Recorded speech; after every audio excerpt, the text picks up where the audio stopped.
क्या मृत्यु के बाद भी जीवन होता है? और संन्यास के लिए सही उम्र क्या है?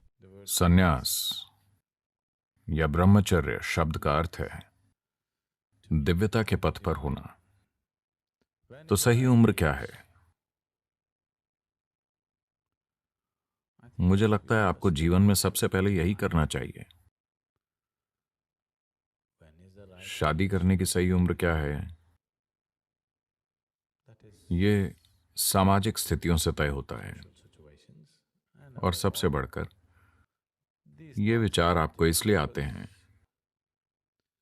क्योंकि जब आप 10, 11, 12 या शायद 13 के भी रहे होंगे, तब आप ठीक थे। फिर अचानक हॉर्मोन्स का ये रासायनिक मिश्रण आपके सिस्टम में पैदा हो गया। अब आप देखते हैं और अचानक हर कोई अलग दिखने लगता है।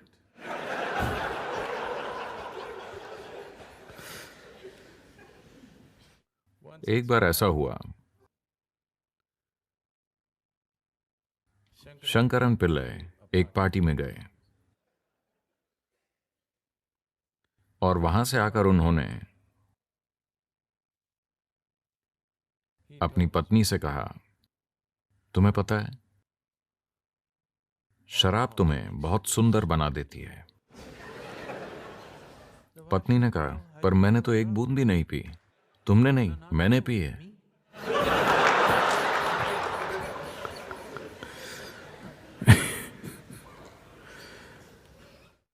तो कुछ हार्मोन आपके सिस्टम में घुस गए और अचानक सब कुछ अलग दिखने लगा। जब ये हार्मोन आपके सिस्टम को छोड़ देता है, तब आप अपनी अतीत को देखकर सोचते हैं, क्या मैंने ये सारी चीजें की? उनके आने से पहले भी ये इसी तरह दिखता था, उनके जाने के बाद भी सब इसी तरह दिखता है। उस बीच के अंतराल में जब आपके भीतर चोट होती है, तो अचानक सब कुछ अलग दिखने लगता है। बहुत कम मनुष्य इस चुभन को दरकिनार कर पाते हैं और जीवन को वैसा ही देखते हैं जैसा वो है। और तब वो इस चुभन का उसी हद तक भोग करते हैं जहां तक जरूरी है। बाकी सबको यही चलाती है, वो अपने जीवन को इसी के इर्द गिर्द आकार देते हैं। तो संन्यास का अर्थ बस यही है कि आप अपने जीवन को आपके सिस्टम पर होने वाले रसायनों के अस्थायी प्रभाव के आसपास नहीं कर रहे। ये थोड़ा सा नशा है। अचानक सब कुछ अलग दिखने लगता है। तो मुझे इन चीजों से परे कब जाना चाहिए? संन्यास दमन या नकारने की प्रक्रिया नहीं है, ये पार जाने की प्रक्रिया है। तो आपको पार कब जाना चाहिए? जितना जल्दी हो सके। हाँ, आपको दमन कब करना चाहिए? कभी नहीं, क्योंकि दमन कोई समाधान नहीं है। परे जाना समाधान है। परे जाना सिर्फ समाधान नहीं है, ये उससे कहीं परे है, ये समस्या से भी परे है। तो जब भी हम अपनी सीमाओं में फंस जाते हैं, हम ये सोचने लगते हैं कि ये सीमा ही इकलौती सच्चाई है। ये सीमा इकलौती सच्चाई नहीं है। आपको याद ही है कि जब आप बच्चे थे, तब कामुकता नहीं थी और इससे परे जाने की कोई बात नहीं होती थी, है कि नहीं? हाँ। तो ये एक बीच का दौर है। आपके भीतर होने वाली सभी अजीब चीजों का और आपके दिमाग में चलने वाले रोमांटिक विचारों का विश्वास मत कीजिए। प्रकृति चाहती है कि आप बस बच्चे पैदा करें। अगर ये आपको प्रेरित न करें, तो आप ऐसा नहीं करेंगे। बच्चे के जन्म के दौरान दर्द होता है, पर फिर भी हमारी आबादी बहुत ज्यादा है।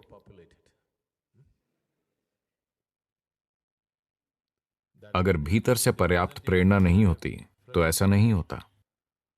आपको भीतर से चुभोया गया है, भीतर से धोखा दिया गया है। जब आपके हॉर्मोन्स आपकी बुद्धि पर कब्जा कर लेते हैं, तब आप जो भी देखेंगे, आपको केवल वही दिखाई देगा।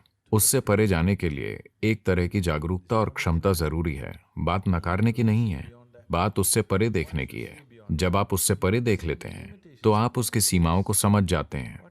जो सीमित है, उसे सीमित तरीके से ही संभालना चाहिए। आपको उसके लिए अपना पूरा जीवन लगाने की जरूरत नहीं है ना?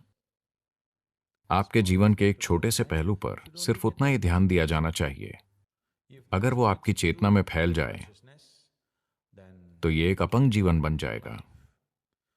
तो यही समझ संन्यास है। और जब आप में पार जाने की क्षमता हो तो हाँ, तो अब आप ये भी जानना चाहते हैं कि मृत्यु के बाद क्या होता है। मुझे लगता है कुछ चीजें आप अनुभव से ही अच्छे से जान सकते हैं, शादी की तरह। ये अनुभव से ही सबसे अच्छी तरह जानी जाती है। कोई आपको लाखों बातें बताएगा पर वो सच्चाई नहीं है ना? आपका अनुभव सच्चा है। इसलिए हमेशा से लोग पूछते आए हैं, लोग यही सवाल पूछते हैं, अगर अगर आपको कोई ऐसा मिलता है जो एक गुरु है या ये उसका दावा है, तो तुरंत सबसे पहली चीज जो आप पूछते हैं, जीवन क्या है, मृत्यु क्या है? मैं चाहता हूं कि आप अपने सवाल को थोड़ी गहराई से समझें और देखें कि आप क्या पूछ रहे हैं। आप पूछ रहे हैं, मेरे जीवन की प्रकृति क्या है कि नहीं? जब आप पूछते हैं मृत्यु क्या है, मैं कहां जाऊंगा, तो आपका प्रश्न है कि इसकी प्रकृति क्या है, इस शरीर के बाद क्या होगा। तो आप पूछ रहे हैं, मैं कौन हूं? मैं पूछता हूं, आप मुझसे क्यों पूछ रहे हैं? देखिए, अगर आप सड़क पर जाएं और किसी से पूछें, आप कौन हैं, तो ठीक है। अगर आप सड़क पर जाकर किसी से पूछते हैं, मैं कौन हूं, तो आप तुरंत गिरफ्तार हो जाएंगे। यह सिनसिनाटी एयरपोर्ट पर हुआ। लोग चेक इन काउंटर पर चेक इन करने के लिए कतार में खड़े थे। एक आदमी आया और पूरी लाइन पार करते हुए सीधा काउंटर के पीछे खड़ी महिला के पास जा पहुंचा और उसने कहा, सर कृपया जाकर लाइन में खड़े हो जाइए, सभी लाइन में हैं। उसने कहा, नहीं नहीं, मैं जल्दी में हूं, कृपया मुझे चेक इन कर लीजिए। महिला बोली, सभी जल्दी में हैं, कृपया लाइन में खड़े हो जाइए। फिर उसने अपनी आवाज ऊंची की और कहा, क्या आप जानती हैं मैं कौन हूं? महिला ने तुरंत माइक्रोफोन उठाया और कहा, यहां एक आदमी है जो नहीं जानता कि वो कौन है, क्या कोई इनकी मदद कर सकता है? क्या कोई इनकी मदद कर सकता है?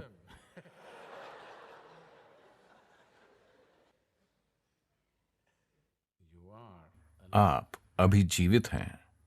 अगर आप जानना चाहते हैं कि ये क्या है, तो आपको यहीं देखना चाहिए, कहीं और नहीं।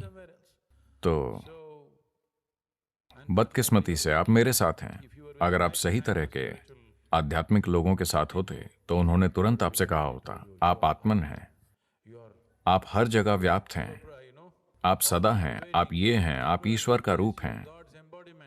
आप मुझसे ये बकवास सुनना चाहते हैं?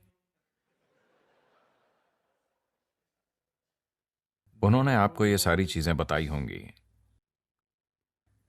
अब ये मत सोचिए कि मैं आपको भ्रमित कर रहा हूं, क्योंकि मुझे ये कोशिश करने की जरूरत नहीं है। आप पहले से ही भ्रमित हैं। क्या मुझे उस दिशा में कोई कोशिश करने की जरूरत है? मुझे कोशिश करने की जरूरत नहीं है। आप पूरी तरह भ्रमित हैं, है ना? पर भ्रम में होना एक बेहतर अवस्था है, बजाय मूर्खतापूर्ण निष्कर्षों के। हाँ, बेवकूफी भरे निष्कर्ष निकालने के बजाय भ्रमित होना एक बेहतर अवस्था है। निष्कर्ष मतलब मृत्यु, भ्रम मतलब अभी एक संभावना है। हाँ या ना? भ्रम का अर्थ है अब भी संभावना है, आप अब भी खोज रहे हैं। निष्कर्ष मृत्यु है, आप खत्म हो गए, आपका मामला खत्म, मैं आत्मन हूं, आपकी कहानी खत्म। तो मृत्यु में क्या होता है, हमें कुछ समय में पता चल जाएगा। इस समय अभी क्या हो रहा है? अगर आप एक केला खाते हैं तो केला इंसान बन जाता है। अभी कुछ असाधारण हो रहा है ना? चलिए पता लगाते हैं अभी क्या हो रहा है। यहां अंदर कुछ है जो ब्रेड के एक टुकड़े को इंसान बना सकता है। हमें जरूर पता लगाना चाहिए कि अभी क्या हो रहा है। अगर आप अपने अस्तित्व की भौतिकता से परे कुछ अनुभव करें कि अभी क्या हो रहा है, तो शरीर खत्म हो जाने के बाद भी आपको पता होगा कि क्या हो रहा है। अगर आप उसे अभी नहीं जान पाते तो आप कैसे जानेंगे कि मृत्यु के बाद क्या है? So, if you are looking for spirituality for solace or for entertainment, you just came to the wrong place. तो अगर आप तसल्ली या मन बहलाने के लिए आध्यात्मिकता की खोज कर रहे हैं तो आप गलत जगह आ गए हैं। मैं कोई मनोरंजन करने वाला नहीं हूँ, ना ही मैं कोई तसल्ली बेचने वाला हूँ। अगर आप समाधान खोज रहे हैं तो हम आपके चलने के लिए एक मार्ग बना सकते हैं। कोई जवाब नहीं, आप समझे? आपके किसी भी सवाल के लिए मेरे पास कोई जवाब नहीं है।